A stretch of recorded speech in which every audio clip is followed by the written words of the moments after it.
Now, moving on to our third speaker. This person is the events program manager for a non-profit organization called Peace Tech.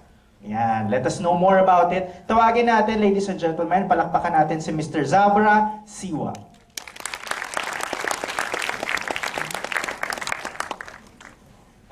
Good evening po. Thank you for nakakasiro yung spotlight. Anyway, I knew Pecha Kucha 2 weeks ago.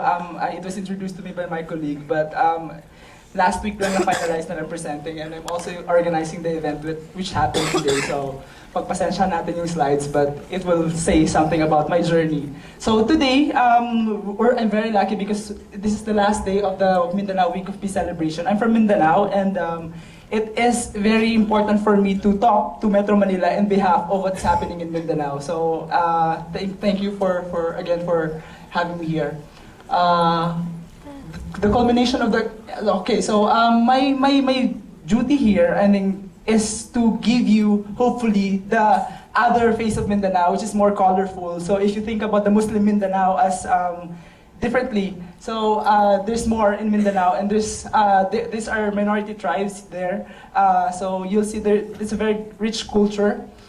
So it's not multiple personality disorder. It's me, I'm a Filipino, and I'm also a Muslim, so that makes me Bangsamoro. So if you heard about the term Bangsamoro, it's what we call our group in Mindanao. The Bangsa is from Malay word, which a group, and then a nation, and then Moro is that's who we are.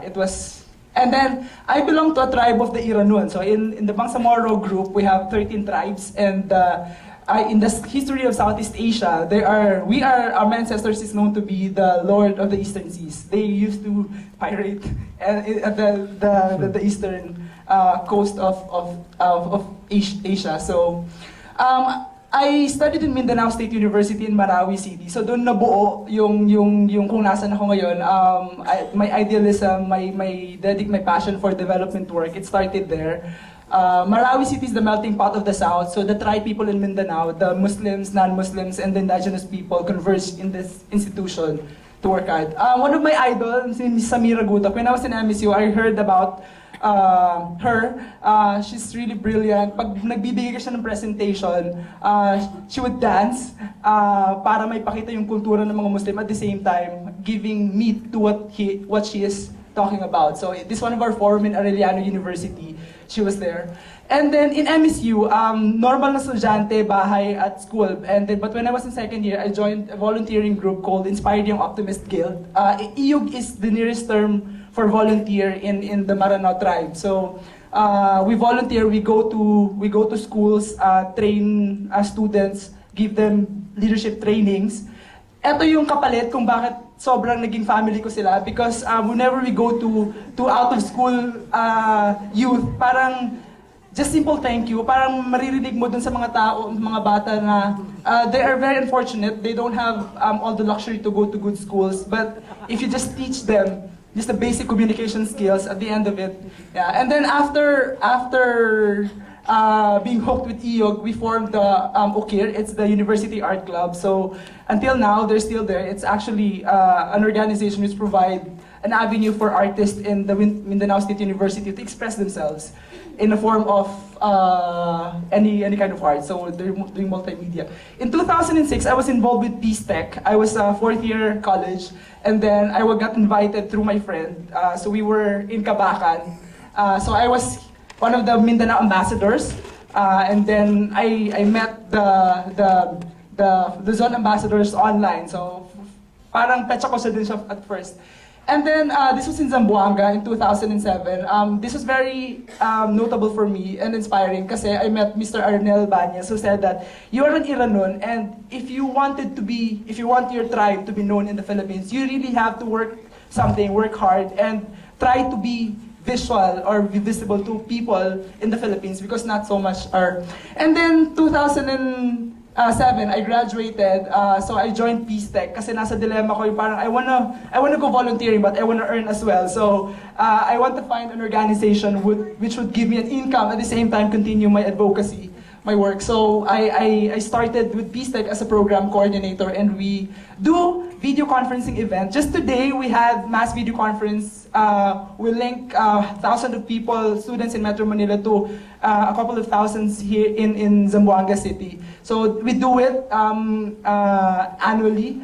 So our objective is to bridge understanding between groups of people using technology. So, and then when I was in Peace Tech, I got invited, my first out of the country, to Thailand. It's a peace conference in Nung Chok. So it was very inspiring because I met young people from Southeast Asia who na parang yung advocacy nila is on community development as well, and peace building. So.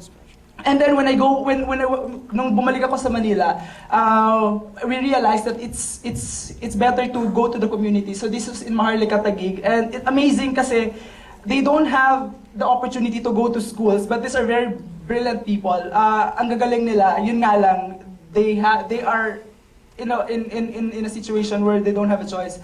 And then I was invited again to a conference about climate change in Indonesia. So again, it's very important for me because I was able to represent. There were 3 of us who represented the Philippines.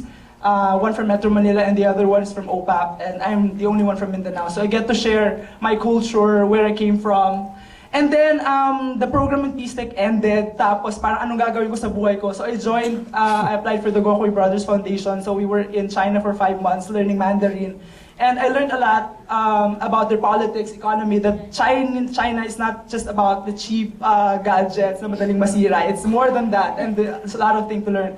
And while we were in Shanghai, we organized the Filipino Day. So lahat ng mga co-scholars ko, they were wearing Barong Tagalog and Maria Clara. But what can I do? I have the scarf kasi winter. So, and I got the malong, so I have to represent me being an Iranon. So the creativity is there. So, and then nung matapos yung scholarship, I go back to Peace Tech, and then recently I'm doing the workshop every Saturday, intensive training for young people. We connect them also with a group of people in a group of students in Mindanao. So it's basically providing young people more understanding on the peace and conflict, focusing on Mindanao. Lastly, I love Moro. I created this one, and for me, importante that me as a Muslim, I would stand in front of people and educate other people about who we are. So it's the only way for me to be able to change minds of the people who think about not so good about the Muslims in the Philippines. Thank you so much. Maraming salamat pala.